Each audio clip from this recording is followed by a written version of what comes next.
Welcome back to PNG Patriot, where we break down the biggest global events. On June 13, 2025, Israeli Prime Minister Benjamin Netanyahu delivered a historic speech following Israel's military operation, dubbed Rising Lion, targeting Iran's nuclear facilities. Today, we're diving into the full speech, its key points, and what it means for the Middle East. Let's get started. Netanyahu's address was bold and unapologetic, framing the strikes as a necessary move to protect Israel's survival. Here's the core of what he said. We struck at the heart of Iran's nuclear enrichment program, Iran's nuclear weaponization program, Iran's main enrichment facilities, leading nuclear scientists, and ballistic missile programs. Netanyahu claimed the operation hit critical targets, including the Natanz enrichment facility, and aimed to set back Iran's nuclear ambitions. He warned that Iran had enough enriched uranium for 9 warheads and was taking steps to weaponize it, potentially within months. Tonight, I wish to speak to you, the proud people of Iran. We're in the midst of one of the greatest military operations in history, Operation Rising Lion. The Islamic regime, which has oppressed you for nearly 50 years, threatens to destroy our country, Israel. This was a striking moment. Netanyahu appealed directly to Iranian civilians, blaming their regime and positioning Israel's actions as a defense against a shared threat. Netanyahu acknowledged the operation could last days and warned Israelis to prepare for retaliation. Iran called the strikes a declaration of war, while U.S. President Donald Trump hinted at further escalation if Iran responds. This speech comes after years of Netanyahu warning about Iran's nuclear program. From his 2012 UN Red Line speech to accusing Iran of secret nuclear sites in 2018, he's consistently pushed for action. But was this strike a game changer, or will it spiral into a wider conflict? That's the breakdown of Netanyahu's speech. What do you think? Did Israel's strikes neutralize Iran's nuclear threat, or have they ignited a dangerous new chapter?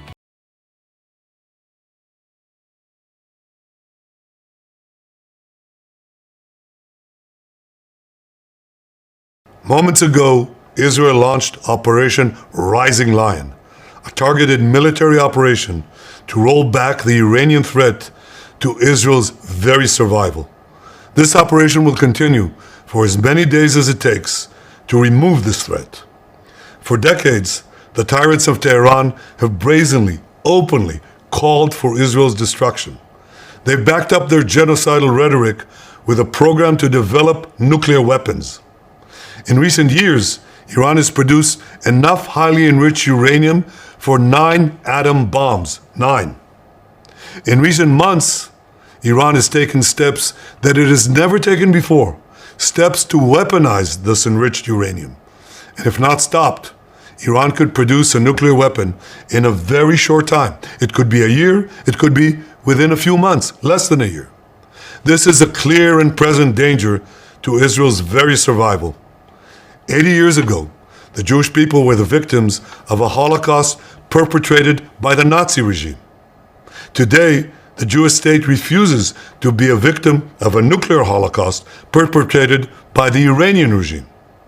Now, as Prime Minister, I've made it clear time and again, Israel will never allow those who call for our annihilation to develop the means to achieve that goal. Tonight, Israel backs those words with action. We struck at the heart of Iran's nuclear enrichment program. We struck at the heart of Iran's nuclear weaponization program. We targeted Iran's main enrichment facility in Natanz. We targeted Iran's leading nuclear scientists working on the Iranian bomb. We also struck at the heart of Iran's ballistic missile program. Last year, Iran fired 300 ballistic missiles at Israel. Each of these missiles carries a ton of explosives and threatens the lives of hundreds of people. Soon, those missiles could carry a nuclear payload, threatening the lives not of hundreds, but of millions. Iran is gearing up to produce 10,000s of those ballistic missiles within 3 years. Now just imagine 10,000 tons of TNT landing on a country the size of New Jersey. This is an intolerable threat. It too must be stopped. Iran is now working on what it calls the new plan to destroy Israel. You see, the old plan failed. Iran and its proxies try to encircle Israel with a ring of fire and to attack us with the horrible attack of October 7th. But the people of Israel, the soldiers of Israel, rose like lions to defend our country. We crushed Hamas, we devastated Hezbollah, we hit Iranian proxies in Syria and Yemen. And when Iran directly attacked us twice last year, we struck back inside Iran itself. Yet in defending ourselves, we also defend others. We defend our Arab neighbors. They too have suffered from Iran's campaign of chaos and carnage. Our actions against Iran's proxy Hezbollah led to the establishment of a new government in Lebanon and the collapse of Assad's murderous regime in Syria.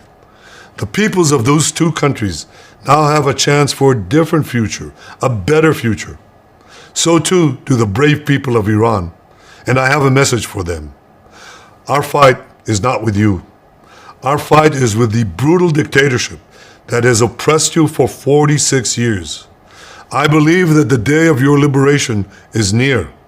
And when that happens, the great friendship between our two ancient peoples will flourish once again. I want to assure the civilized world, we will not let the world's most dangerous regime get the world's most dangerous weapons. And Iran plans to give those weapons, nuclear weapons, to its terrorist proxies. That would make the nightmare of nuclear terrorism all too real. The increasing range of Iran's ballistic missiles would bring that nuclear nightmare to the cities of Europe and eventually to America. Remember, Iran calls Israel the small Satan. It calls America the great Satan.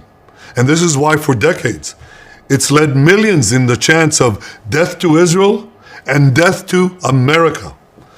Today, Israel is responding to those genocidal calls with action and with a call of our own. Long live Israel and long live America. Our action will help make the world a much safer place. I want to thank President Trump for his leadership in confronting Iran's nuclear weapons program. He has made clear time and again that Iran cannot have a nuclear enrichment program. Today, it is clear that Iran is just buying for time. It refuses to agree to this basic requirement of peaceful nations. That is why we have no choice but to act, and act now. The hardest decision any leader has to make is to thwart a danger before it is fully materialized. Nearly a century ago, facing the Nazis, a generation of leaders failed to act in time. They were paralyzed by the horrors of World War I.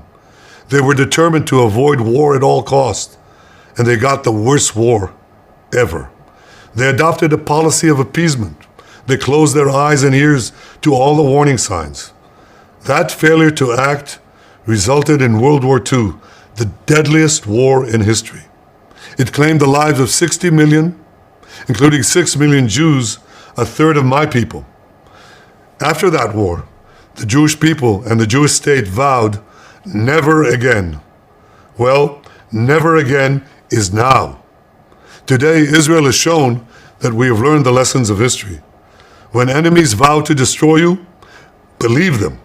When enemies build weapons of mass death, stop them. As the Bible teaches us, when someone comes to kill you, rise and act first. This is exactly what Israel has done today. We have risen like lions to defend ourselves. Over 3,000 years ago, Moses gave the people of Israel a message that has steeled their resolve ever since.